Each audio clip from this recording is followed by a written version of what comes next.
ठीक है, सब लोग अच्छे से हम लोग वो करेंगे। ओम अज्ञानतिमिरान्धस्य ज्ञानाञ्जनशलाकया चक्षुरुन्मीलितं येन तस्मै श्रीगुरुवे नमः। श्रीचैतन्यमनोभीष्टं स्थापितं येन भूतले स्वयं रूप कदा मह्यं ददाति स्वपदान्तिकं। वन्देऽहं श्रीगुरु श्रीयुतपदकमलं श्रीगुरु वैष्णवांच च श्रीरूपं साग्रजातं सहगना रघुनाथं वितं तं सजीवं स्वाद्वैतं सावभूतं परिजं सहितं कृष्ण चैतन्य देवं श्रीराधा कृष्ण पादान सहगना ललिता श्री विशाखावितांत च नमो विष्णुपादाय कृष्ण पृष्ठाय भूतले श्रीमते भक्ति वेदांत स्वामिनि इति नामनि। नमस्ते सरस्वते देवे गौरवाणी प्रचारिणे निर्विशेषा शून्यवादी पाश्चात्य देश तारिणे वाञ्छाकल्पतरुभ्यश्च कृपा सिन्धुभ्य एव च पतितानां पावनेभ्यो वैष्णवेभ्यो नमो नमः। नमो महावदान्याय कृष्ण प्रेम प्रदायते कृष्णाय कृष्ण चैतन्य नामने गौरक्षसे नमः। हे कृष्ण करुणा सिंधु दीन बंधु जगतपते गोपेश गोपिका कांत राधा कांत नमस्तुते। तप्त कांचन गौरांगी राधे वृंदावनेश्वरी वृषभानुसुते देवी प्रणमामि हरिप्रिये नीलांचल निवासाय नित्याय परमात्मने बलभद्र सुभद्रायां जगन्नाथाय ते नमः। मुखं करोति वाचालं पंगुलंगे गिरिं यत्कृपातमहं वन्दे श्रीगुरुमदीनतारिणं परमानन्दमाधवं श्रीचैतन्य ईश्वरं। हरे कृष्णा कृष्ण कृष्ण हरे हरे हरे राम राम राम।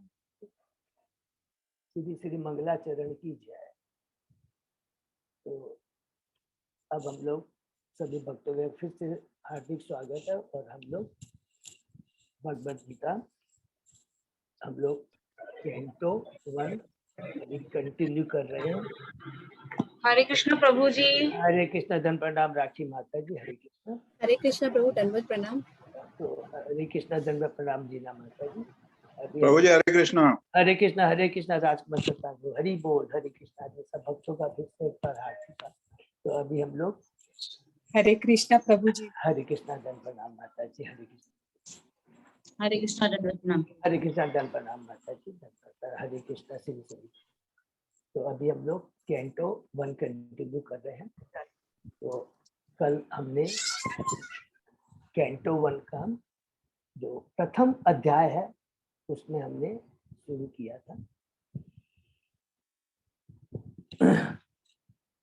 उसमें हमने क्या पढ़ा था कि जो मुनि है, जो निमिषारण्य में जो मुनि एकत्र हुए थे वे सुत गोस्वामी से 6 प्रश्न करते हैं।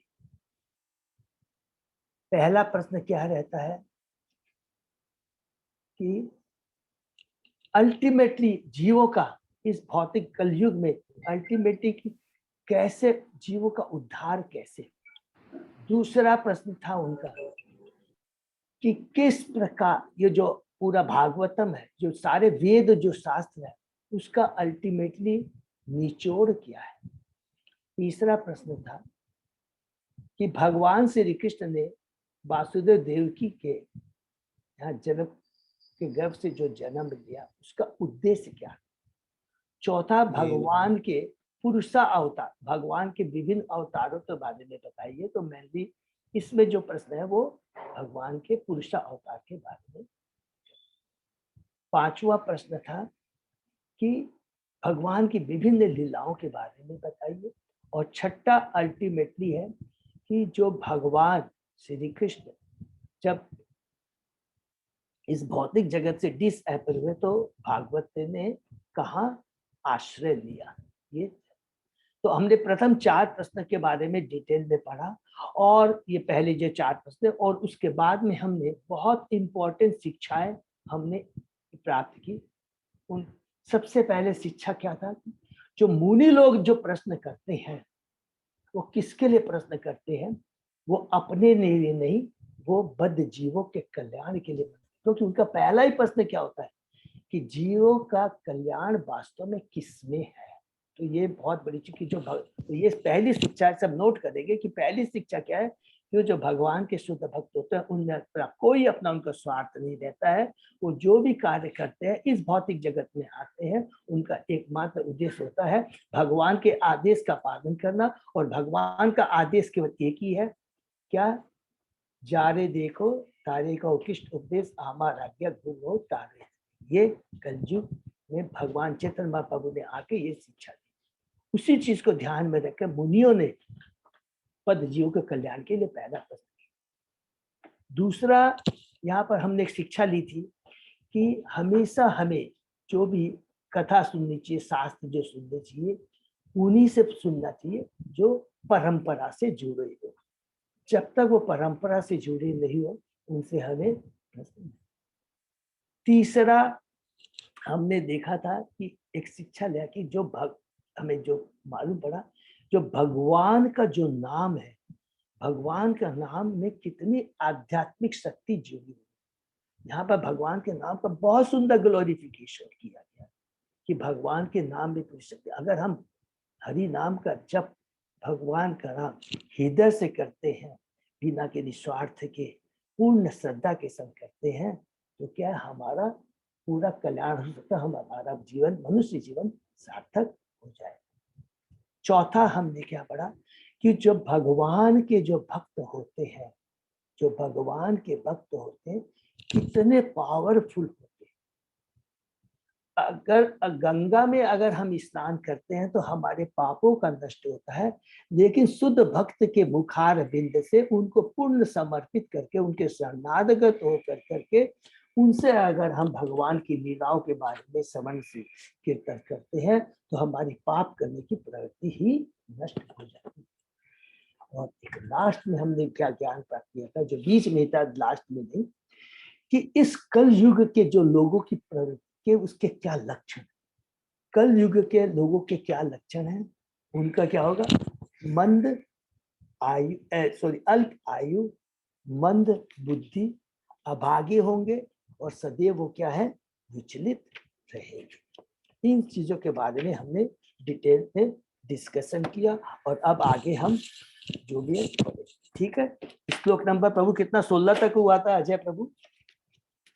प्रभु 15 तक हुआ था, 16 करेंगे। ओके, 15 तक हुआ था, तो हम लोग बताओ, ठीक है। ओम नमो भगवते वासुदेवाय, ओम नमो भगवते वासुदेवाय, ओम नमो भगवते वासुदेवाय। नारायण नमस्कृत्य नरं चैव नरोत्तमं, देवी सरस्वती व्यासं ततो जयम उदीरयेत्। नष्टप्रायेषु अभद्रेषु नित्यं भागवत सेवया, भगवती उत्तम श्लोके भक्तिर्भवति नैष्ठिकी। आराधयो भगवान ब्रजेश तनय ततधाम वृंदावनम, रमया काचित उपासना ब्रजबधूवर्गेण या कल्पिता। श्रीमद्भागवतम प्रमाणम अमलम प्रेम पुमु अर्थो महान, श्री चैतन्य महाप्रभो मतम इदम तत्र आदरो न पर। श्लोक नंबर 16।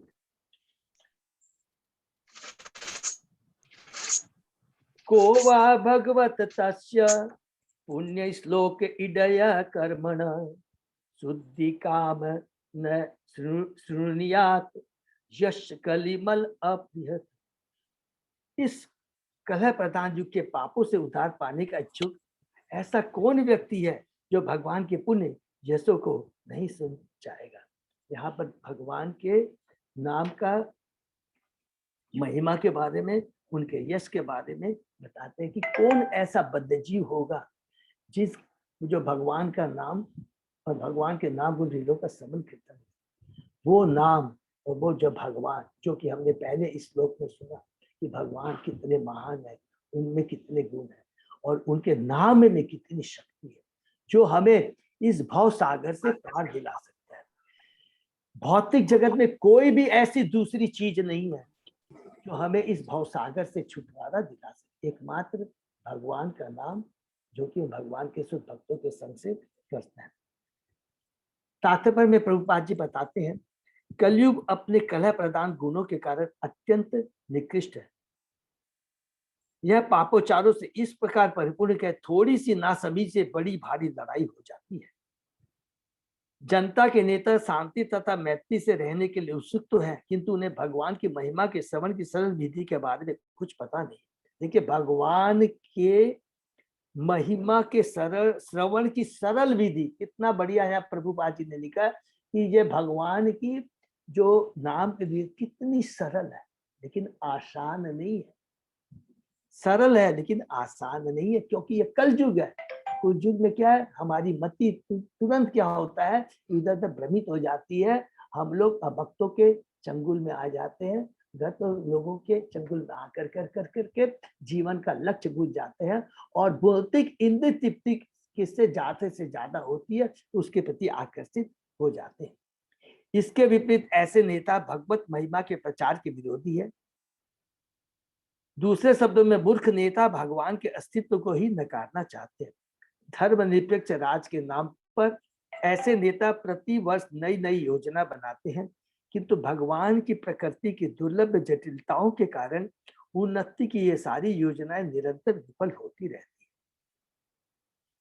उनके पास यह देख पाने की दृष्टि ही नहीं है कि शांति तथा मैत्री के उनके सारे प्रयास विफल हो। लेकिन यहाँ पर इस अवरोध को पार करने के लिए हमें संकेत मिलता है। क्या?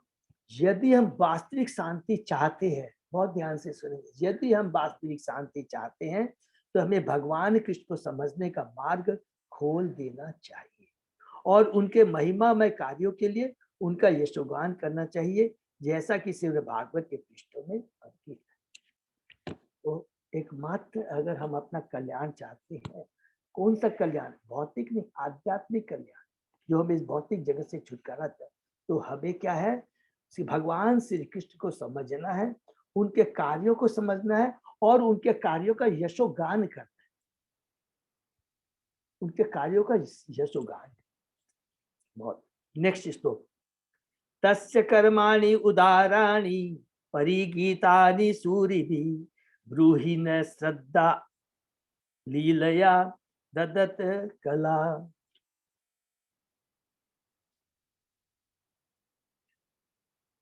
उनके दिव्य कर्म अत्यंत उदार तथा अनुग्रहपूर्ण है और नारद जैसे महान विद्वान पंडित मुनि उनका गायन करते हैं।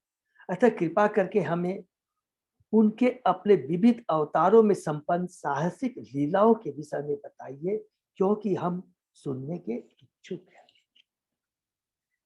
अर्थात यहाँ पर क्या बता रहे हैं कि यहाँ पर पांचवा जो प्रश्न है, चौथा प्रश्न कहता है भगवान के विभिन्न अवतारों के बारे में बताइए, और अब यहाँ पर बता श्रद्धा नाम, श्रद्धा नाम माने पूरी श्रद्धा के माने श्रद्धा के संग भगवान के साहसिक लीलाओं के विषय में बताइए, क्योंकि हम उनके सुनने के इच्छुक हैं। तो ये पांचवा प्रश्न हो गया, ठीक है। कुछ अल्पज्ञों का मत है कि भगवान निष्क्रिय हैं, किंतु वे ऐसे कभी नहीं रहते। उनके कर्म उदार तथा भव्य है। उनकी सृष्टियां चाहे भौतिक हो या आध्यात्मिक समान रूप से आश्चर्यजनक है और समस्त विविधताओं से पूर्ण है। भौतिक सृष्टियां कुछ काल के लिए अध्यात्म जगत के विकृत प्रतिबिंबों से प्रकट होती है और उनकी तुलना सिनेमा से की जा सकती है। वे उन अल्पज्ञ पुरुषों को आकृष्ट करती है जो मिथ्या वस्तुओं द्वारा आकृष्ट होते हैं। ऐसे मूर्ख व्यक्तियों को वास्तविकता का ज्ञान नहीं रहता और वे मिथ्या स्वरूप को ही सब कुछ मान बैठते हैं। किंतु अधिक बुद्धिमान व्यक्ति, जिन्हें व्यास और नारद जैसे मुनियों का निर्देशन प्राप्त है, जानते हैं कि भगवान का शाश्वत राज्य अधिक सुखी, अधिक विशाल तथा आनंद एवं ज्ञान से नित्य परिपूर्ण है। जो लोग भगवान के कार्यकलापों तथा उनके दिव्य धाम से परिचित नहीं है, उन्हें वे अवतार दे करके अपनी लीलाओं के माध्यम से अवगत कराते हैं, जिनमें वे अपने दिव्य धाम में संगति के शाश्वत आनंद को प्रदर्शित करते हैं। ऐसे कार्यकलापों से भगवान भौतिक जगत के बद्ध जीवों को आकृष्ट कर देते हैं। भौतिक तथा आध्यात्मिक जगत के परम नियंता के रूप में भगवान के असीम श्रेणियों के विविध अवतार लेते हैं। ब्रह्मा, रुद्र, मनु, पृथु तथा व्यास जैसे अवतार तो उनके भौतिक गुणात्मक अवतार है या शक्तावेश अवतार है, क्योंकि जैसे व्यास जी को हमने पढ़ा था श्लोक नंबर 7 में शायद कि वो भगवान के शक्तावेश अवतार है। तो ये सब जो क्या भगवान के गुण अवतार है या शक्तावेश। लेकिन राम, नरसिंह, बराह तथा वामन जैसे अवतार दिव्य अवतार कहलाते हैं, जो कि दिव्य है। भगवान श्री के इन समस्त अवतारों के उत्स है, अतः वे समस्त कार्यों के कारण। तो कितना सुंदर। तो भगवान की जो लीला अवतार होती है उसका उद्देश्य क्या है? जो इस भौतिक जगत के लोग हैं उनको कुछ भी नहीं मालूम है। वे क्या सोचते हैं कि ये भौतिक जगत ही सब कुछ है। यहाँ पर वास्तव में ये भौतिक जगत हमारे भोग के लिए बना हुआ है और केवल एकमात्र वो भौतिक सुख के लिए अपना इतना बहुमूल्य मनुष्य जीवन को बिता दे। इस मध्य जीवों की कुबुद्धि, सीमित बुद्धि को ध्यान में रखते हुए भगवान श्री कृष्ण, जो कि बहुत ही हमारे ऊपर कृपा प्रदान करते हैं, उन लोगों को समझाने के लिए कि मेरा आध्यात्मिक जगत, मेरा आध्यात्म कितना विशाल है, कितना आनंदमय और शाश्वत है, कितना विशाल है, कितना आनंदमय, और उस चीज की जानकारी देने के लिए स्वयं भगवान अलग अवतारों में यहाँ पर आकर करके अलग अलग लीलाओं के माध्यम से हमें बताते हैं अपने बारे में, अपने धाम के बारे में। ये भगवान के अवतार लेने का ये मुख्य कारण यहाँ पर बताया गया है। ठीक है प्रभु, एक बार वो क्वेश्चन फिर से बताइए ना, 5th नंबर क्वेश्चन। कि 5th नंबर क्वेश्चन माता जी है कि भगवान की विभिन्न लीलाओं के बारे में हमें बताइए। पहला तो था भगवान का जो अवतार के बारे में, और उसके बाद में बताता है कि भगवान जो यहाँ पर अवतार लेते हैं और अवतार करके विभिन्न लीलाएं करते हैं उसके बारे में बताइए।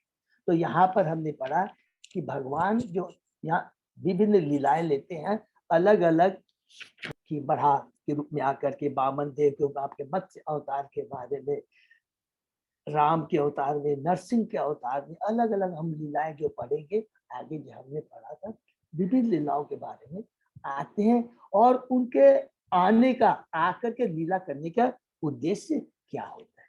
ठीक है रीना माता जी। हाँ प्रभु। ओके, नेक्स्ट हम श्लोक में जाते हैं।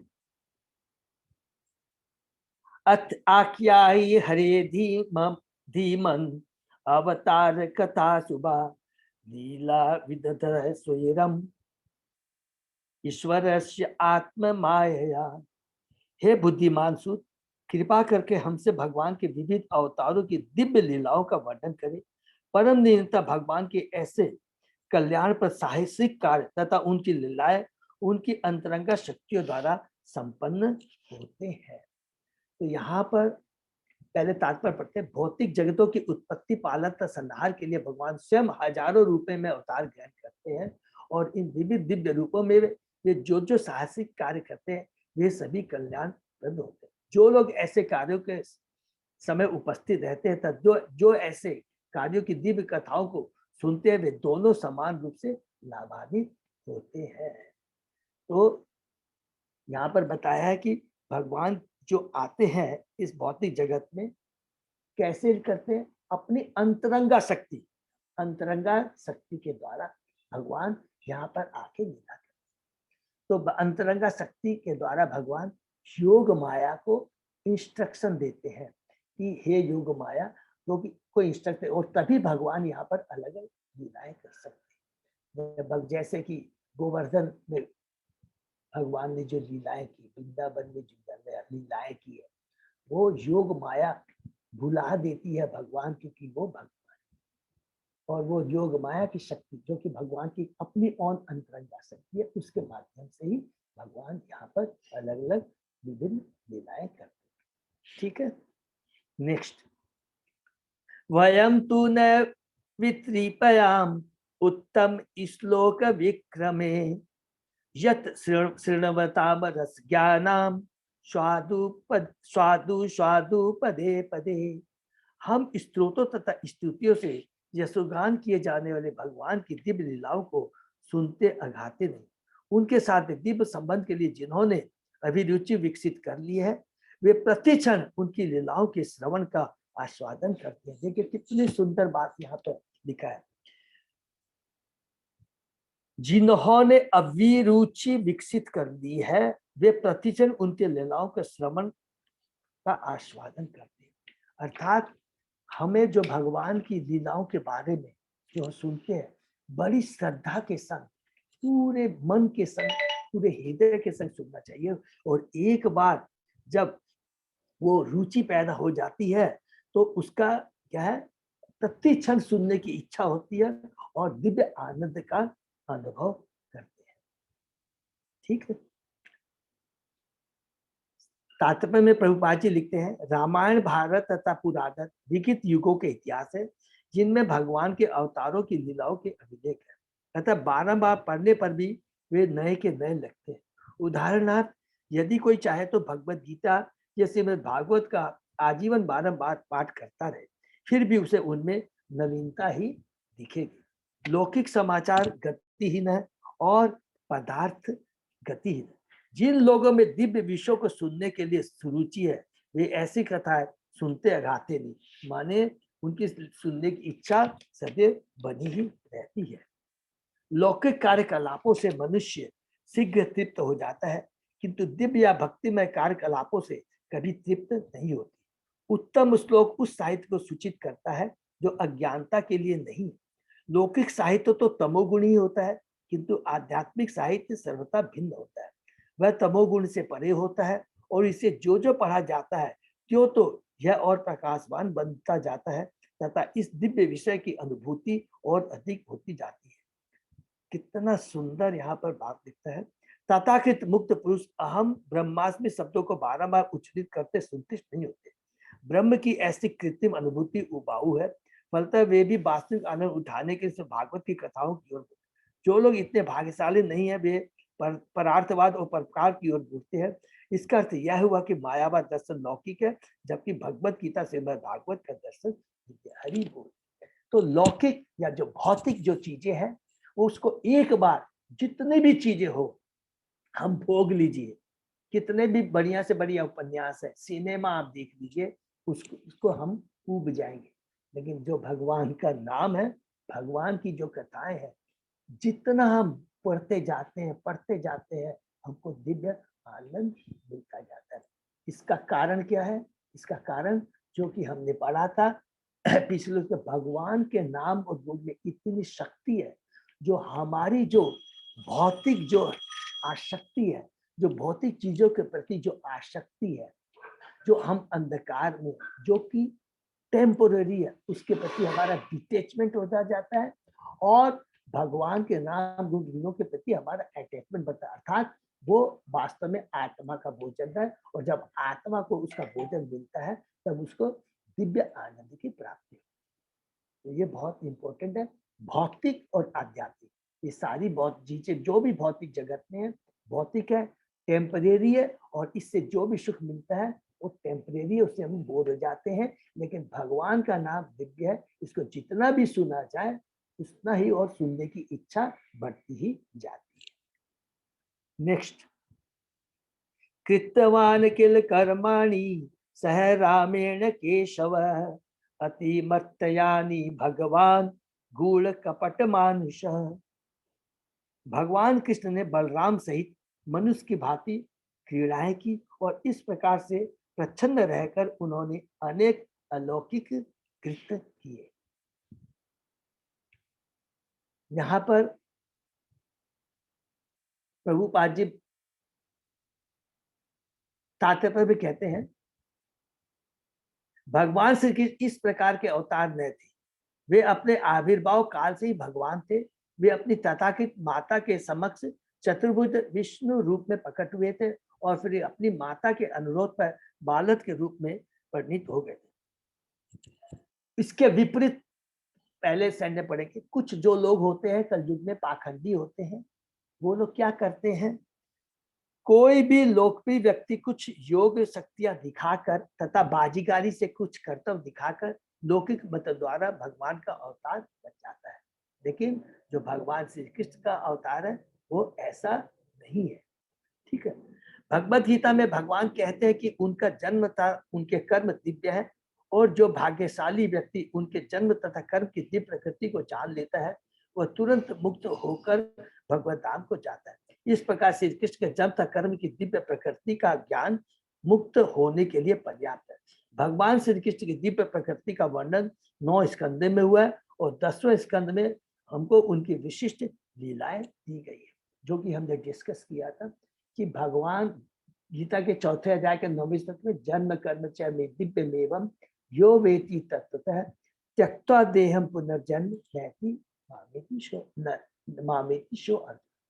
भगवान का जो जन्म कर्म के बारे में जो समझ लेता, उनकी लीलाओं के बारे में, उनके कार्यों को समझ जाता है, अर्थात जब उसको भगवान के जन्म कर्म के बारे में सुनकर श्रद्धा विश्वास जागृत हो जाता है तो फिर दूसरे उसको दोबारा जन्म लेने की आवश्यकता, अर्थात वो पूर्ण रूप से भक्ति में लग जाता है और भक्ति उसका जीवन का एकमात्र उद्देश्य हो जाता है और धीरे धीरे भक्ति करके करके वे भगवान के धाम चला जाता है या भगवान के सानिध्य में चला जाता है। ये है भगवान के बारे में।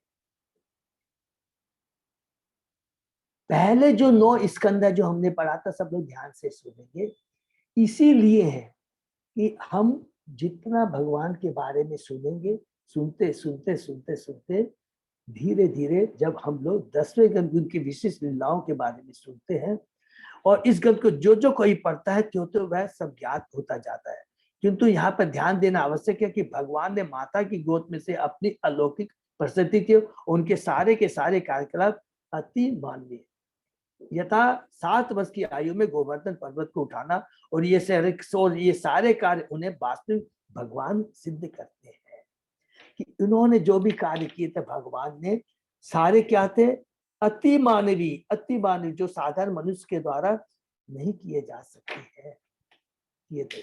और जो कि इस कलयुग में जो पाखंडी लोग हैं वो केवल कुछ अष्ट सिद्धि प्राप्त कर कुछ भी सिद्धि प्राप्त कर करके अपने को भगवान कहलाते हैं और भोली भाली जनता को वो भ्रमित करते हैं, उनको धोखा देते हैं। ये इंपॉर्टेंट चीज यहाँ पर ध्यान देने की बात है कि जब भगवान जो अवतार लेते हैं उनकी स्पेशल चिन्ह होते हैं, उनकी स्पेशल लीलाएं होती हैं जो कि साधारण मनुष्य नहीं कर सकता है। ठीक है, नेक्स्ट श्लोक में हम लोग जाते हैं। कलिम आगतम आज्ञाय क्षेत्रे अस्मिन् वैष्णवे वयम आशीना दीर्घ सत्रेण कथायाम सक्षना हरि। यह बलवती जानकर के कलयुग पहले से ही आ चुका है। हम इस पवित्र स्थान में भगवान का दिव्य संदेश सुनने के लिए तथा इस प्रकार यज्ञ संपन्न करने के लिए दीर्घ सत्र में एकत्र हुए हैं। फिर से जो नैमिषारण्य के मुनि है सुत गोस्वामी से कहते हैं कि हमें आ गया है, इसीलिए आपके इस पवित्र नैमिषारण्य इस पवित्र स्थान में भगवान का दिव्य संदेश सुनने के लिए यहाँ पर हम लोग इकट्ठे हुए।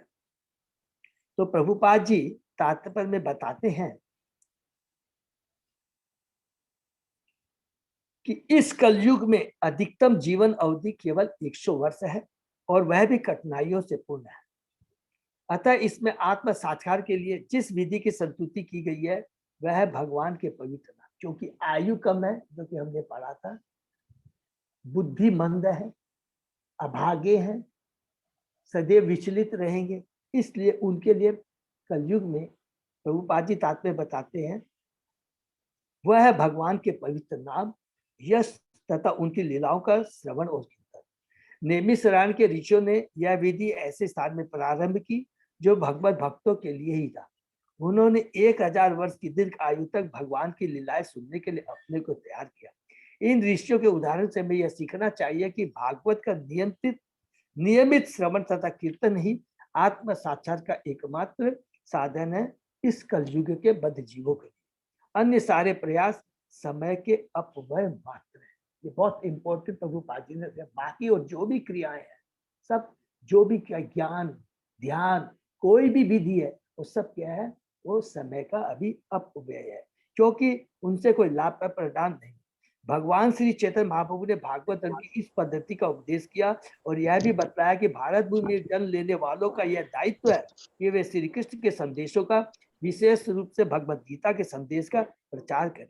जब कोई भगवत गीता की शिक्षाओं को ठीक से समझ जाए तो उसे चाहिए कि आत्म साक्षात्कार के लिए अधिक प्रकाश प्राप्त करने हेतु श्रीमद् भागवत का अध्ययन करें।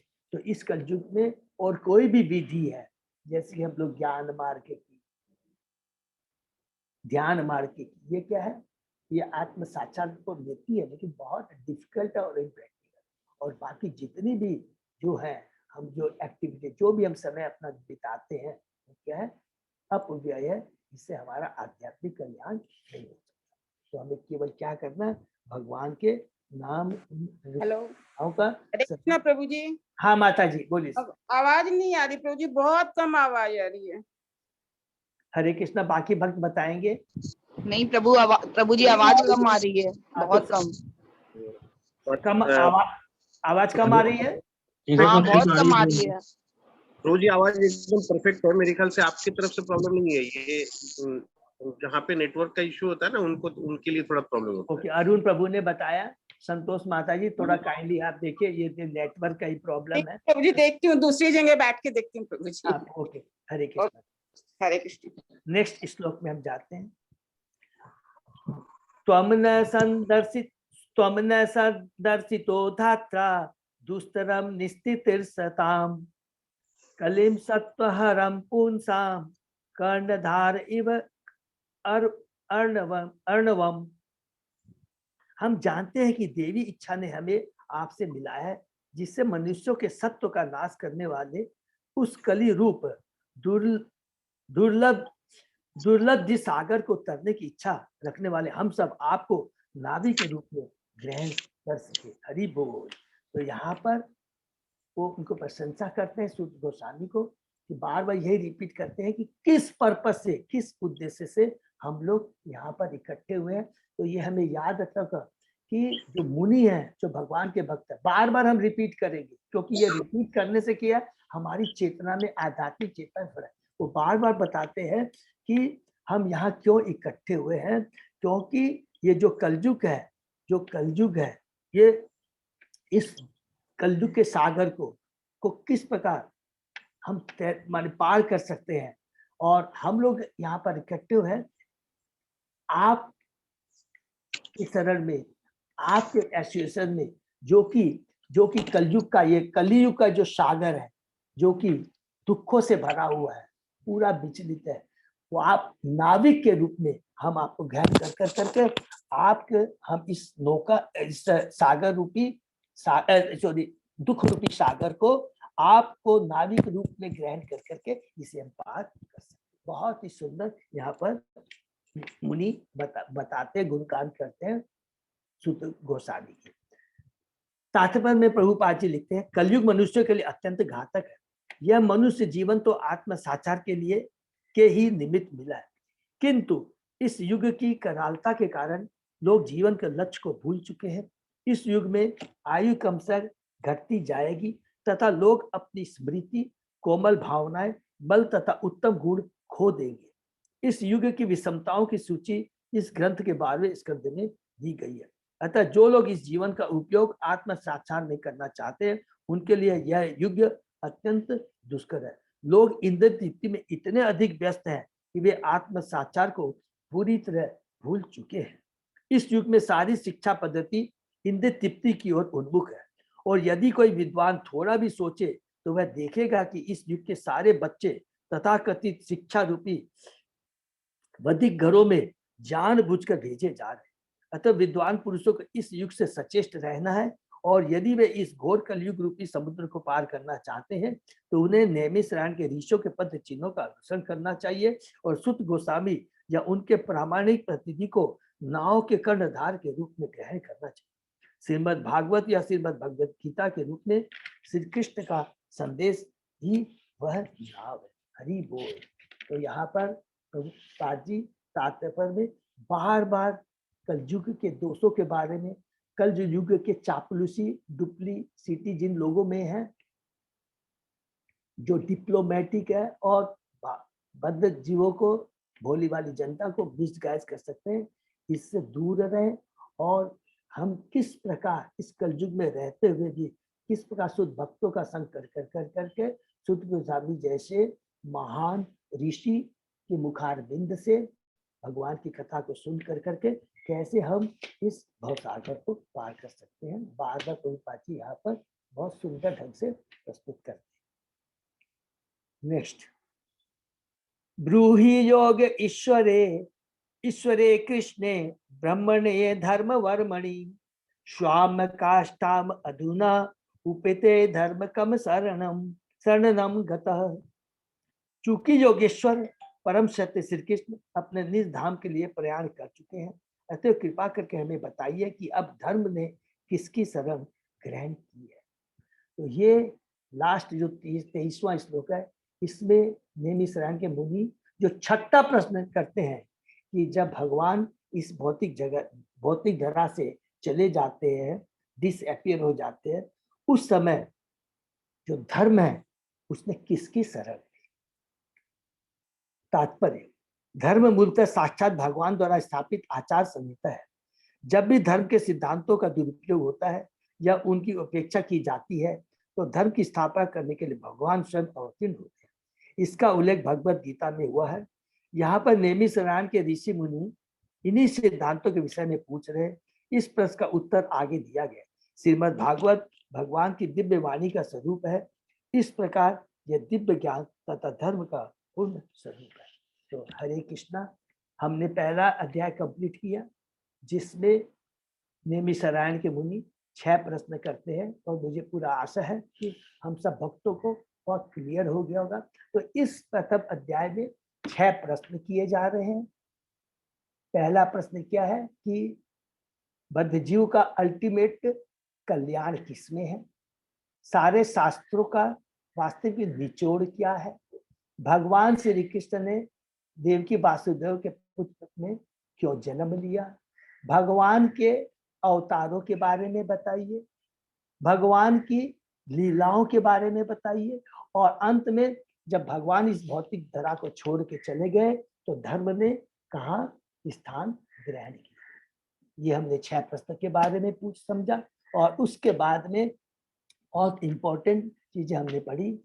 भगवान के नाम की कितनी आध्यात्मिक शक्ति है, हमें किसके मुखारबिंद से, किसके मुख से भागवतम सुननी चाहिए, इस कलयुग में क्या क्या दोष है उसके बारे में सुना। और जो भगवान के भक्त हैं, भगवान के भक्त कितने मान होते हैं जो कि हमारी चेतना में परिवर्तन ला सकते हैं, हमारे में पाप करने की, पाप को तो छोड़ दीजिए, पाप करने की जो प्रवृत्ति है उसको भी नष्ट कर देते हैं।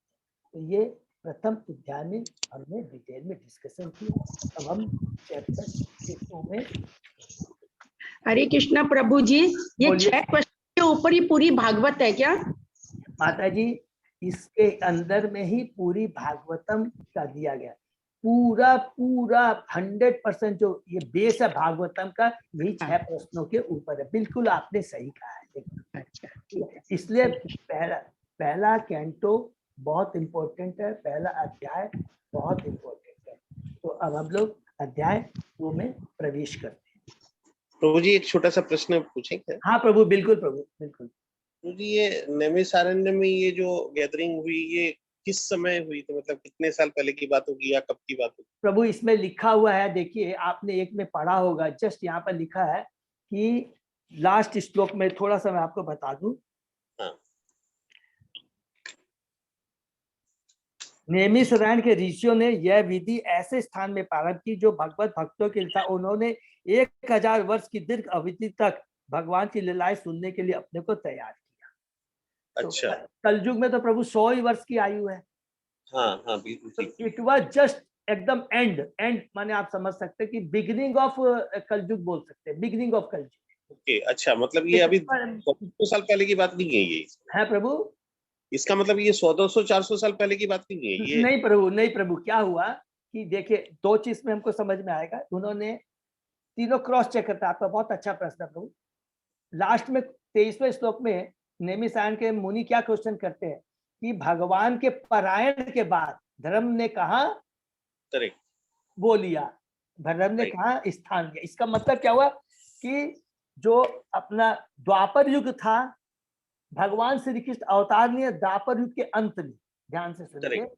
और जब भगवान चले गए मीन्स कलयुग ऑलमोस्ट खत्म हो गया है या खत्म होने वाला, सॉरी, द्वापर युग ऑलमोस्ट खत्म हो गया है और कलयुग शुरू होने वाला है। उसी समय वो ये सुत गोस्वामी से सुनते हैं। तो 21वां में जैसे बोला ना कि चूंकि कलयुग का प्रारंभ हो चुका है, ऑलमोस्ट, हाँ प्रभु, कुल कलयुग, चूंकि कलयुग का आरंभ हो चुका है, उसके लक्षण नजर आने लगे।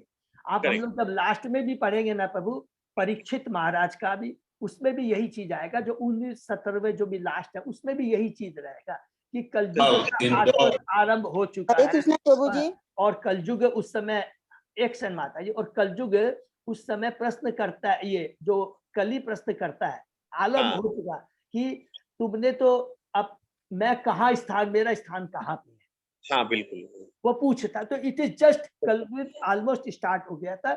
और उसी समय ये नेमिषारण्य में आकर के मुनि सुत गोस्वामी से कि चूंकि हाँ। कलयुग आरंभ हो गया या होने वाला, ऑलमोस्ट आरंभ हो गया है, तो उनके Correct. कल्याण के बारे में हमें बताइए। ठीक हाँ, है, मतलब हम ऐसा समझ सकते हैं कि जो परीक्षित महाराज को जो सुखदेव गोस्वामी ने सुनाई ओरिजिनल भागवत, और उसके बाद हो सकता है 500-1000 वर्ष बाद ही ये नैमिषारण्य का। 500 भी नहीं है प्रभु, 500 भी नहीं होगा प्रभु, मेरे ख्याल से तो उतना भी नहीं होगा प्रभु। अच्छा, कि कलयुग माने द्वापर युग खत्म होने के बाद ही समझ लीजिए। हाँ, एग्जैक्ट कर सकते हैं, क्योंकि मालूम नहीं है तो कुछ भी कर सकते हैं मेरे ख्याल से। क्योंकि सुखदेव गोस्वामी ने पूरे परीक्षित महाराज को भागवतम सुनाई है, और Right. उसको सुनकर के तुरंत उसके बाद में वो नेमिषारण्य में इकट्ठे होते हैं। सुत गोस्वामी वहां पे आते हैं, उनसे भागवतम सुनते हैं। हाँ, और ये लोग बोल रहे हैं कि चूंकि भगवान प्रयाण कर चुके हैं, इसका मतलब प्रयाण- शायद मतलब रिसेंटली प्रयाण किए भगवान। एकदम रिसेंटली प्रयाण किया प्रभु। माने जस्ट समझ लीजिए कि पूरा ये द्वापर युग खत्म हो गया, भगवान चले गए हैं, और परीक्षित महाराज है आते हैं। उसके बाद में भगवान चले जाते हैं। उसके बाद में आपने जितने पांडव हैं, धृतराष्ट्र हैं, सब लोग हिमालय की तरफ चले जाते हैं। विदुर वगैरह सारे चले जाते हैं। उसके बाद में परीक्षित महाराज आते हैं, वो शासन करते हैं, और तुरंत समझ लीजिए उसी के बीच में, उसी समय में ये समझ लीजिए ये कथा सुत गोस्वामी से सुनते हैं। ओ, इसका मतलब ये द्वापर युग का ही अंतिम समय है क्या? मतलब यस कलयुग? प्रभु, यस प्रभु, यस प्रभु, एकदम एकदम द्वापर का एकदम लास्ट, मैंने जस्ट अच्छा, आप समझ लीजिए जो खत्म हो गया, कलयुग शुरू हो गया या शुरू होने वाला, एकदम वेरी लास्ट। समझ। तो इसलिए हम लोग जहां तक समझ में आता है, ये तुरंत द्वापर युग खत्म हुआ और शुरू में ही एकदम द्वापर के खत्म में ही समझ लीजिए, एकदम Correct. एंड में ये सुत गोस्वामी से सुनते हैं। और उस समय ये एग्जैक्ट वर्ड में बोल सके तो ये कह सकते हैं कि उस समय भी द्वापर युग था, लेकिन it was about to finish. Correct, समझ। तभी तभी वो कहते हैं कि 1000 साल, क्योंकि द्वापर युग में आयु 1000 साल की है। राइट, हाँ क्लियर है ना? ठीक है। हरी हाँ, अब प्रभु जी मेरे ख्याल से भी ये उस समय तभी तो वो कल मतलब वो हुआ था ना, जब वो परीक्षित महाराज से कलयुग जगह मांग रहे थे, तो ये एकदम द्वापर युग का एंड था, एकदम बिल्कुल कलयुग का स्टार्ट था। तभी वो एकदम उससे जगह मांग रहे थे ना, वो सोने में, फिर वो Yes. बैल और गाय की चार चीज में, हाँ, सोने में हाँ, और चार चीज में, जो कि हाँ, फोर रेगुलेटरी पिस्टल के अगेंस्ट में है, जैसे हाँ, तो इसीलिए एकदम हाँ कलयुग का प्रारंभ था और एंड ऑफ द्वापर का एंड था। द्वापर। यस यस माता हाँ। जी। माता जी वो जो आप बता रहे हैं, माता जी वो जो आप बता रहे हैं ना, वो तो परीक्षित महाराज के ही समय का बात है। और उसके वो बाद लास्ट में हुआ, परीक्षित जब कलयुग स्टार्ट होने वाला था तभी हुआ वही वाला। उसी समय वो उनको फिर वो श्राप लगता है, और उस समय फिर ये कथा का प्रारंभ होता है। तो वो सुखदेव गोस्वामी जी वाली कथा है, और उसके बाद ये जो सूत गोस्वामी वाली जो कथा है ये उसके बाद की है। उसी के तुरंत बाद की है। अच्छा, हरे कृष्णा प्रभु। हरे कृष्णा। फिर मेरा एक क्वेरी है प्रभु। माता जी थोड़ा अच्छा, सा एक से माता जी सारा क्रेडिट दूर कर देते हैं। कि ये एकदम सिंपल और बहुत अच्छे से ध्यान से सुनेंगे। फिर से मैं रिपीट कर देता हूँ। जब परीक्षित महाराज को अभिशाप मिला, श्रृंगी जब उनको अभिशाप मिला, अभिशाप मिलते ही परीक्षित महाराज तुरंत, जब उनको मालूम पड़ता है कि उनकी आयु केवल 7 दिनों की है, 7 दिनों के बाद वो उनकी मृत्यु हो जाएगी, तुरंत वो किसके पास जाते हैं? वो सुखदेव गोस्वामी से सुनते हैं। देखिए बहुत सिंपल है।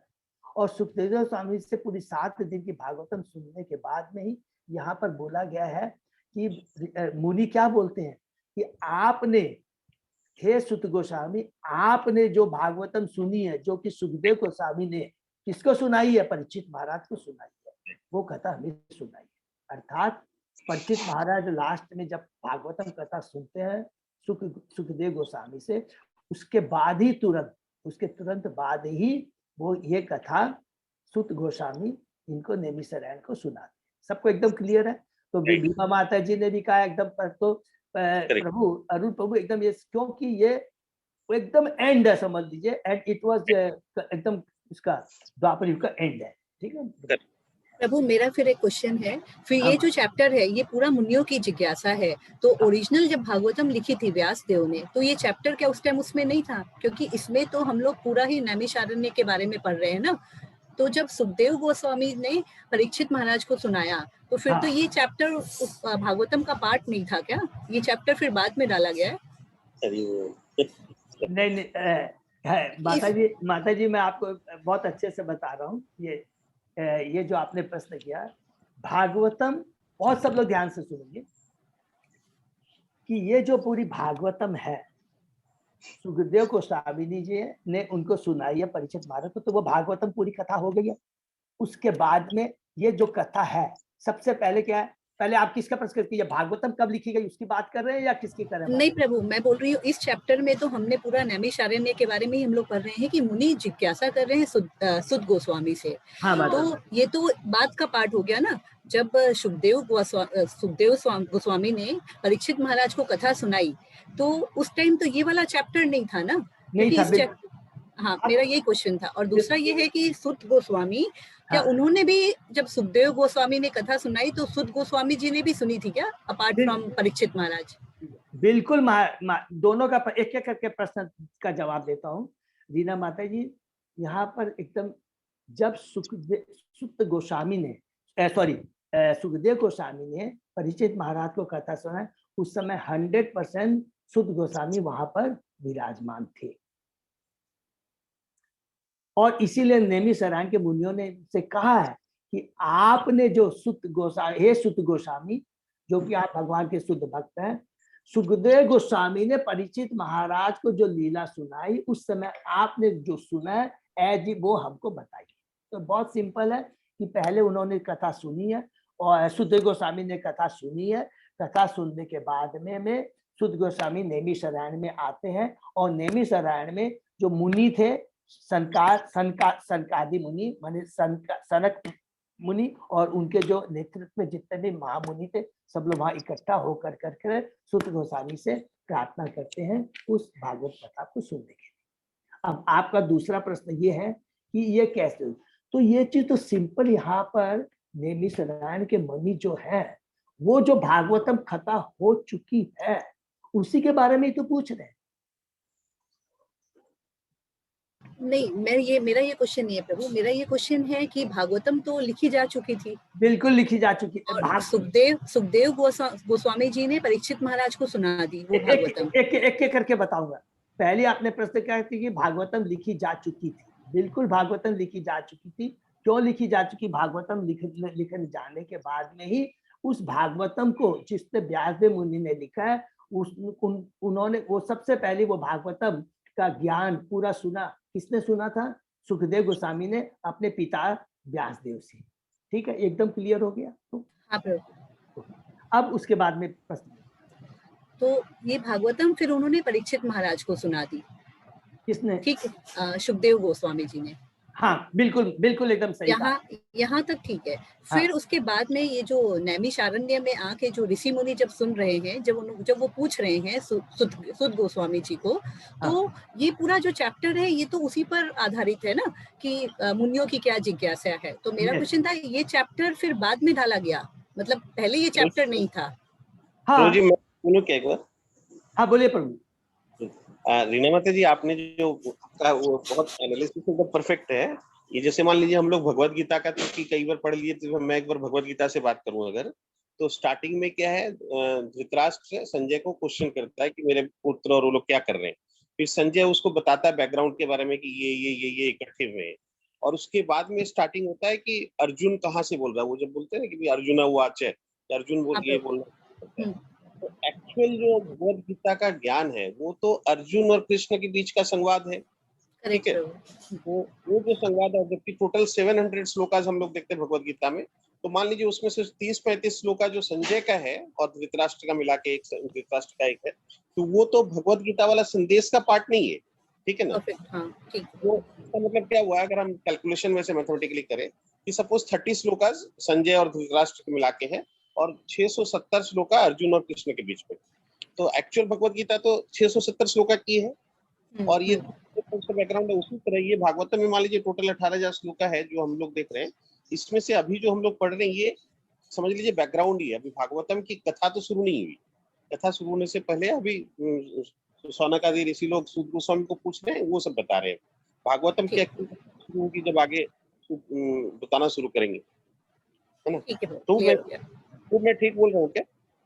हाँ प्रभु ठीक है, बिल्कुल आप एकदम ठीक बोल रहे हैं। और एकदम इसमें बहुत कंफ्यूजन, जरा भी कंफ्यूजन नहीं होना चाहिए। रीना माता जी, अरुण प्रभु जी ने एक तो एग्जाम्पल देके समझाया कि ये जो इंट्रोडक्शन है, और इस इंट्रोडक्शन के अंदर से फिर से मैं रिपीट कर दूं जो हमने पहले ही क्लास में जो कहा था कि इट इज ए इंट्रोडक्शन है। जिसमें क्या क्या इंट्रोडक्शन है, ये नेमिष सबसे पहला क्या है कि भगवान के बारे में बताया गया, फिर भागवतम के बारे में बताया गया, और हमको इनवाइट किया गया कि किस प्रकार भागवतम सुनो। उसके बाद में सारा बैकग्राउंड इसके अंदर में आप देखेंगे पूरा ये जो एक्चुअली जो भागवतम शुरू होती है वो कैंटो 2 से शुरू होती है, जो कि मैंने बताया था। कैंटो 2 से ही सर्ग के बारे में बताया था कि कैंटो 2 से शुरू होता है कि जो भागवतम के जो 10 टॉपिक है जिसका डिटेल में वर्णन हुआ है वो कैंटो 2 से शुरू होता है। कैंटो 1 के अंदर में सारी चीज बैकग्राउंड पूरी डिटेल बता दी। इसके अंदर में क्या क्या सुनेंगे, नैमिषारण्य के ऋषियों ने सुत गोस्वामी को रिक्वेस्ट किया, उसके बाद में कुंती महारानी के बारे में, उसके बारे में भीष्म के बारे में, उसके बारे में सारे पांडवों के बारे में, नारद मुनि के बारे में, सुखदेव गोस्वामी के बारे में, किस प्रकार सुखदेव गोस्वामी नारद मुनि ने व्यास देव को उत्साहित किया भागवतम लिखने के लिए। ये सारी चीजें बैकग्राउंड प्रथम कैंटो के अंदर एकदम परफेक्ट है प्रभु जी। आपने बताया भी था कि कैंटो 2 से ही भागवतम की कथा शुरू होती है, ठीक है ना रीना माता जी। सर्ग शुरू होता है, तो ये सब इंट्रोडक्शन बिल्कुल है, इसमें कोई भी है, ठीक है ना। और किसी का कोई प्रश्न? तो ये बहुत कैंटो 1 का माने वही ज्वाइन बाद में किया गया क्या, भगवान के बोलने के बाद? क्या चीज रीना माता जी का क्या चीज कैंटो 1 को शुरू से ही माने भगवान के मुख से बोली हुई वाणी है या फिर इसको बाद में ज्वाइन किया गया? माता जी कैंटो 1 तो क्या है, पहली चीज तो भागवतम क्या है, ये व्यास देव जी ने लिखी है भगवान और भगवान के भक्त के बारे में, ठीक है ना। ये पहला चीज है, ये पहला चीज है। और ये जो भागवतम का जो कैंटो 1 है, इसको आप इनडायरेक्टली ये बोल सकते हैं कि इंट्रोडक्शन, टोटल इंट्रोडक्शन है पूरा कैंटो 1। माने आप चैप्टर 1 से लेकर के चैप्टर पूरा 17 या 18 19 तक जितना भी है, 19 चैप्टर तक में पूरा क्या क्या बताया गया फिर सब बता दूं। भगवान के भक्त, शुद्ध भक्त हैं, उनके बारे में, भक्ति के बारे में, भक्ति, भगवान और भागवतम, ये तीनों क्या चीज है इसके बारे में, भक्ति, भगवान के भक्त और भागवतम, इन चारों के बारे में कैंटो 1 में बताया। ठीक है मीनू माता जी, हरे कृष्णा प्रभु जी। अभी भी कंफ्यूजन है मीनू माता जी? हरे कृष्णा प्रभु जी। हाँ बोलिए बिमला माता। ठीक है प्रभु जी। मेरे को ऐसा लगता है कि ये जो भागवत हम पढ़ रहे हैं, ये तो शील प्रभुपाद जी ने लिखी है, तो इन्होंने हम लोग को समझाने के लिए ये फर्स्ट चैप्टर को ऐड किया है इसमें, कि हमें पूरी बात समझ में आ जाए, इसलिए उन्होंने इसको ऐड किया। क्योंकि जो ओरिजिनल भागवत है उसका प्रथम श्लोक ये नहीं है, उसका प्रथम श्लोक वो सेकंड कैंटो से ही शुरू होता है। हरे कृष्ण प्रभु। हाँ प्रभु बोलिए। मैं थोड़ा बोलना चाहता हूँ। हाँ बोलिए बोलिए प्रभु। हरे कृष्ण प्रभु जी। एक्चुअली सुखदेव गोस्वामी को परीक्षित महाराज 25 क्वेश्चन पूछा था, उसमें से थोड़ा थोड़ा ये क्वेश्चन भी है जो जीव का कल्याण क्या होगा, वो भी इनडायरेक्टली है उसमें। तो वही एक्चुअली ऋषि का लोगों में वही थोड़ा आ गया, उसमें कुछ ऐड हुआ, कृष्ण क्यों जन्म लिया, बाद में सनातन धर्म जब चला जाएगा क्या होगा, वो थोड़ा एडिशन है। लेकिन थोड़ा थोड़ा जीव का कल्याण क्या होगा, शास्त्रों का निचोड़ है, वो परीक्षित महाराज भी पूछा था। वो जो 25 क्वेश्चन परीक्षित महाराज पूछते हैं ना, जो सेकंड कंटेंट में है जो है, तो उसी का कुछ पोर्शन इसमें है, मेरे ख्याल में ही है प्रभु। हरे कृष्णा प्रभु, इसमें हम लोग को कोई एजेंशन नहीं लेना है। वो आप फिर से मैं रिपीट कर रहा हूँ कि इसमें जो नैमिषारण्य के ऋषियों ने सूत गोस्वामी से जो प्रश्न किए हैं, ये पहला कैंटो है, पूरा इंट्रोडक्शन है, इसके अंदर में पूरा डिटेल में है। और आपने जो कहा कि परीक्षित महाराज ने जो प्रश्न किए थे, उसका भी ये पोर्शन है। परीक्षित महाराज ने जो प्रश्न किए हैं, जो कि सुखदेव गोस्वामी को, ये बहुत जीवों का कल्याण, बहुत चीजें उन्होंने डिटेल में वही चीजें डिस्कस की है, तो वो चीज ठीक है। तो इसके अंदर कैंटो 1 के अंदर में सारी वही चीजें मिलेंगी जो डिटेल में हमने जो बताया, जो कि कैंटो 2 से लेकर करके कैंटो पूरा हमारे 12 कैंटो तक उसमें डिटेल में डिस्कस किया। अब बिमला माता जी का जो प्रश्न है, बिमला माता जी ने जो हमें बताया कि ये कैंटो 1 एक्चुअली भागवतम में प्रभुपाद जी ने जोड़ा है, ये उनका ये प्रश्न क्यों। हरे कृष्ण प्रभु जी। हाँ बोलिए। मैंने ऐसे ही बोला है। हाँ मोहन प्रभु, आप बताइए। अच्छा प्रभु जी, ऐसा नहीं है कि मेरे पास पूरा जवाब है, लेकिन पहली बात जो मैं जानता हूँ, भागवतम वैसे तो 4 श्लोक का है, चतुश्लोकी, वो तो शिव जी ने कहा, जो जिसने भी कहा, व्यासदेव ने उसको बढ़ा के पूरा किया। तो प्रभुपाद जी का कहना है, और हमको उसको बिल्कुल सही मान के चलना है, कि प्रथम स्कंद ही एक प्रकार से प्रभुपाद जी ने कहा इज मोस्ट इम्पोर्टेंट। उन्होंने कहा कि कुछ पढ़ो ना पढ़ो, प्रथम पढ़ो, हो सके तो सेकंड पढ़ो। He has given most importance. And Prabhupada ji ने ये भी कहा है, जैसे आपने भी बताया, 2 चरण भगवान के उससे तुलना किया गया है, तो वहीं से शुरू करना है। और अब ये बात ये रही कि कुछ ये लगता है कि आगे मतलब फ्यूचर में हुआ है, सुखदेव जी बोलने के बाद भी कुछ हुआ है, दैट डजंट मैटर। वैसे तो मंदिर के जो थोड़े और एक्सपर्ट भक्त हैं उनसे हम क्लियर कर सकते हैं। जैसे हम लोग देखते हैं रामायण में लिखा जाता है कि ऐसे जाके लवकुश राम जी को सुनाते हैं, लेकिन वो रामायण में लिखा हुआ है। सो ये एक दिव्य ग्रंथ है, इसको हम लोग अपने बुद्धि से हम एनालाइज नहीं कर सकते हैं। और जहां तक भागवतम है, it is most important scripture, ये सबसे ऊंचा स्तर का ग्रंथ है, शास्त्र है। और पहला स्कंद का पहला श्लोक से ही ये शुरू हो जाता है। ऐसा नहीं कि पहला स्कंद एक है कि पढ़ लो या नहीं पढ़ लो, या एक्स्ट्रा है प्रभुपाद जी ने जोड़ दिया, ये सब बिल्कुल ठीक नहीं है। From canto 1 verse 1 Bhagavatam is complete. कोई भी श्लोक आप ले लें, वो सेकंड कैंटो हो, 12th कैंटो हो, सब बराबर के हैं। They are all spiritual and we should not doubt कि लगता है कि ये बाद में कहे गए तो ये एक एडिशनल चीज जोड़ दिया है। वैसे इस पर मंदिर के भक्त लोग और भी आगे हो सकता है प्रकाश डाल सकते हैं, दे आर मोर एक्सपीरियंस्ड। दूसरी बात यह है कि जितना मैंने सुना है, मेरे पास इमीडिएटली कोई रिटर्न प्रूफ याद नहीं आ रहा है, जो मैंने सुना है, कलयुग exactly started when Parikshit Maharaj left his body. जब परीक्षित महाराज धाम को चले गए, उस समय से कलयुग ने अपना पांव पसार लिया। जितना मैंने सुना है, ये भी क्लैरिफाई किया जा सकता है। तो Bhagavatam canto 1 is as important, probably more important in some ways. Prabhu for most us to important for us to understand. अगर हम भागवतम ठीक से पहले स्कंद से नहीं पढ़ेंगे तो हमको बाकी भागवतम ठीक से समझ में नहीं आए।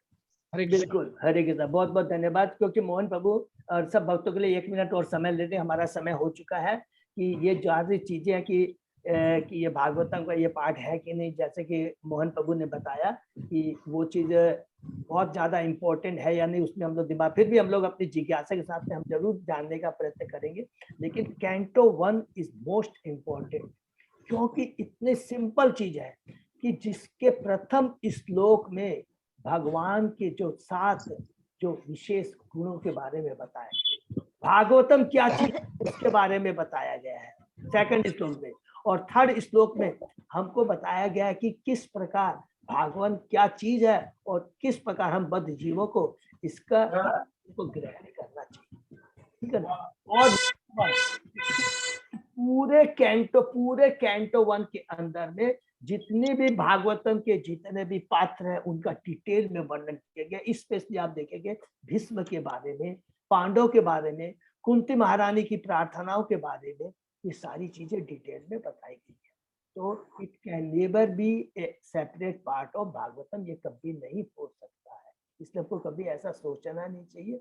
और फिर यदि बाकी जैसे मोहन प्रभु ने बताया कि नहीं ऐसा अगर भी है तो हम अपने सीनियर डिवोटी से पूछेंगे, बट लेकिन मेरी सब भक्तों से प्रार्थना है, दिस इज मोस्ट इम्पोर्टेंट। जितना अगर कैंटो 1 को अच्छे से हृदय में उतार लेंगे, समझ लेंगे, तो अब आप देखेंगे कैंटो 2 से हमारे को स्वतः ही हमारी पढ़ने की जिज्ञासा क्यों बढ़ जाएगी, क्योंकि इसी कैंटो 1 के अंदर में भगवान के शुद्ध भक्तों के बारे में हम डिटेल में सुनेंगे, बहुत अच्छे से पांडव के बारे में सुनेंगे, अर्जुन के बारे में सुनेंगे, भीष्म के बारे में, कुंती महारानी के बारे में, नारद मुनि के बारे में, व्यास देव जी के बारे में, परीक्षित महाराज के बारे में, सुखदेव गोस्वामी के महाराज, पूरा चीज, ठीक है ना। हरे प्रभु जी एक पॉइंट और क्लियर करना थोड़ा सा मेरे को भी, मतलब मीनू माता जी ने जैसे बोला ना कि भी ये भगवान की वाणी नहीं है, तो मैं थोड़ा सा मेरा जो अंडरस्टैंडिंग है, हाँ बोले। श्रीमद् भागवतम आपने जैसे बहुत पहले से ऑलरेडी बहुत अच्छा से बताया है कि श्रीमद् भागवतम में टोटल 10 सब्जेक्ट्स हैं, और एक्चुअली जो शुरू होता है कैंटो 2 से, तो कहीं पे जैसे भगवत गीता में तो क्या है डायरेक्टली भगवान की वाणी है, और यहाँ पे क्या है कि भगवान की जो लीलाएं हैं उनके बारे में ये जो 10 सब्जेक्ट में कंपाइल करके सुखदेव गोस्वामी परीक्षित महाराज को सुना रहे हैं, और वही पैरेलली इधर माने पैरेलली या उसके बाद सूत गोस्वामी बाकी ऋषियों को सुना रहे हैं। तो ये डायरेक्ट भगवान की वाणी नहीं है, ये नरेट की जा रही है सुखदेव गोस्वामी द्वारा या सूत गोस्वामी द्वारा, है ना। यस बिल्कुल एकदम सही कर, भगवान और भगवान के भक्तों के बारे में। करेक्ट। और अश्वगण प्रभु जी ने एक बार ये भी बताया था कि जैसे ये पूरी भागवतम जब हम पढ़ेंगे, कहीं पे आएगा कि सुखदेव गोस्वामी परीक्षित महाराज से बता रहे, कहीं पे आएगा कि सूत गोस्वामी बाकी ऋषियों को बता रहे, तो मतलब एक्चुअली दोनों ही, चूंकि 2 बार ये हुआ है इसलिए वो बीच बीच में ऐसा आता है, लेकिन अल्टीमेटली वो कथा एक ही है। बिल्कुल कथा एक ही है प्रभु। अल्टीमेटली पहले सुखदेव गोस्वामी बता रहे परीक्षित महाराज को, चूंकि परीक्षित महाराज और सुखदेव गोस्वामी के बीच में जो भागवतम हुई थी उसको सूत गोस्वामी ने सुना था। करेक्ट। और सूत गोस्वामी से भी वो नेमिसारण के जो मुनि है उनसे प्रश्न करते, तो वो बीच बीच में आता रहेगा, ये सारी चीज वो पैरेलल चलती है। राइट, बिल्कुल बिल्कुल, ठीक है। हरे कृष्णा प्रभु। तो बहुत बहुत भक्तों को बहुत बहुत धन्यवाद, फिर हम लोग कल मिलते हैं। हरे कृष्णा। और अभी किसी का और कोई प्रश्न है? हरे कृष्णा। हरे कृष्णा। यहीं पर विराम देते हैं। हरे कृष्णा। Thank you. बहुत सुंदर से आपने बताया, लेकिन एक्सप्लेन किया है प्रभु। हरे कृष्णा प्रभु। बस ये आप लोगों की भक्तों की कृपा है, जो कुछ मैं पढ़ा हूँ, सीखा हूँ और सुना हूँ, वही आपके सामने व्यक्त आप लोगों से बहुत अच्छा लग रहा है, हम लोगों को सुनने में बहुत ही अच्छा लग रहा है। वो मेरे को भी अच्छा लग रहा है कि आप सब लोगों की कृपा से मैं भी सुन पा रहा हूँ, पढ़ पा रहा हूँ।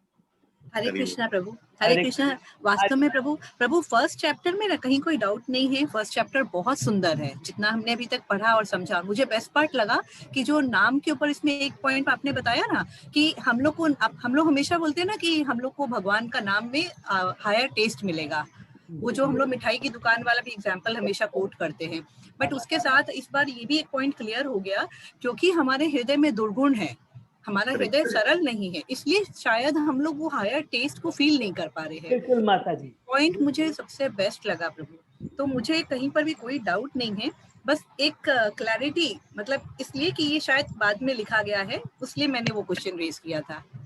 नहीं माता जी, वो सब ठीक है, आपका कोई प्रॉब्लम नहीं है, एकदम आप अब मुझे वो क्लियर है, अब मुझे कहीं कोई डाउट नहीं है। डाउट नहीं है। और हम लोग क्या है कि इसमें जब भी कोई डाउट होगा, हम लोग कुछ भी नहीं समझ पाएंगे तो जब अवश्य हमें डिस्कस करना है माता जी, और तब हम लोग अपने सीनियर डिवोटी से बात कर लेंगे, जैसे कि मोहन प्रभु ने बताया। और सारे चैप्टर ना प्रभु बहुत अच्छे हैं, मतलब फर्स्ट चैप्टर ऐसा नहीं है जैसा अपने लोग अभी डिस्कस किए ना कि सेकंड चैप्टर से ही पढ़े, first chapter is equally important, क्योंकि बहुत कुछ सीखा हमने। जी भागवतम का एक एक श्लोक बहुत इंपॉर्टेंट है, एक और सबसे बड़ी है कि प्रभुपाद जी ने जो उसमें ये परपोर्ट जो लिखा है, और उसको भी हम पढ़ेंगे, उससे से जो चीज ले लेंगे। बहुत सारे बड़े बड़े परपोर्ट बहुत लंबे, इसमें बहुत समय लग जाता है, लेकिन हम प्रयत्न करेंगे कि प्रभुपाद जी ने वास्तव में जो मूल बातें यहाँ क्या लिखी है उसको पढ़ेंगे तो क्या है, हमको और क्लैरिटी आएगी। और नंबर 1, भागवतम को बार बार पढ़ना चाहिए, नित्यम भागवत सेवया। देखिए हर बार एक ही श्लोक आप 10 बार पढ़ेंगे तो आपको दिखेगा कि आपको और ज्यादा समझ में आएगा। इसका मतलब क्या हुआ कि इसकी माने स्पिरिचुअल पावर पोटेंसी इतनी ज्यादा है, जितना ज्यादा हम सुनेंगे, जितना श्रवण करेंगे, जितना इसका कीर्तन करेंगे, उतने ही हमारी जो चेतना है विकसित होगी, और जैसी चेतना विकसित होगी उतना ही स्वतः ही भगवान हमको हमारे हृदय में प्रकाशित हो गया, माने भक्ति को वो स्थापित करेंगे। कोई अलग से प्रयत्न करने की दरकार नहीं। अगर ये चैलेंज है जो कि हमने साथ, अगर कोई भागवतम ये पढ़ के तो समझे कि मैं इस बार अच्छे से मन से लगा के पढ़ूंगा और मैं इसका अर्थ समझ लूंगा, बिना भगवान भक्त की कृपा से आप समझ ही नहीं सकते। कितने इंटेलिजेंट आप हम लोग हो जाए, हम लोग नहीं समझ पाएंगे। ये कुछ भी हम पढ़ पा रहे हैं, बोल पा रहे हैं, कुछ भी कर पा रहे हैं, ये भगवान की असीम कृपा है। प्रभु जी, आपने तो ये भी बहुत एकदम सही कहा है, या मोहन प्रभु ने जो पॉइंट आउट किया कि first canto is most important, because मेरे को जो समझ में आ रहा है कि जैसे भगवत गीता में स्टार्टिंग में प्रभुपाद ने इंट्रोडक्शन में बोला है ना कि हाउ टू रीड। यस, बिल्कुल। यहाँ पे तो वही कथा आ रही है कि जो मुनि लोग जो पूछ रहे हैं सूत गोस्वामी को, या परीक्षित महाराज के भी जो क्वेश्चन है सुखदेव गोस्वामी को, उसमें तो यही है कि एक्चुअली भागवतम को हम लोग को किस भाव से सुनना चाहिए, क्या सोच के, माने क्या हमारे किस तरह से हमको भागवतम को सुनना चाहिए या पढ़ना चाहिए। बिल्कुल वो आप सही नहीं, ये 6 क्वेश्चन में सारी चीजें आ गई है। क्या क्या कि कैसे पढ़ना चाहिए, हेतु पूरा हृदय से, बिना स्वार्थ के और हृदय से। नंबर 2, किससे सुनना चाहिए। नंबर 2, भगवान के नाम में क्या शक्ति है और भगवान के भक्तों में क्या शक्ति है। सारा चीज इसमें आ गया 6 प्रश्नों में।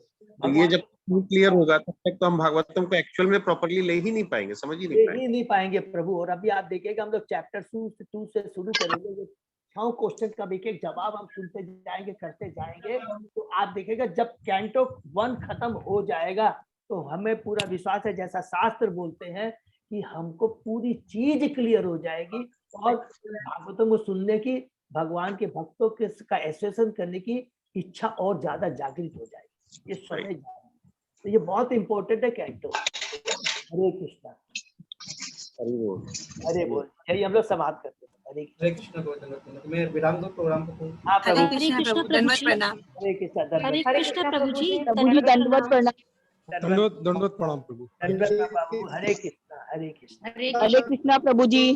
हरे कृष्णा प्रभु जी, दंडवत प्रणाम। हरे कृष्ण प्रभु जी।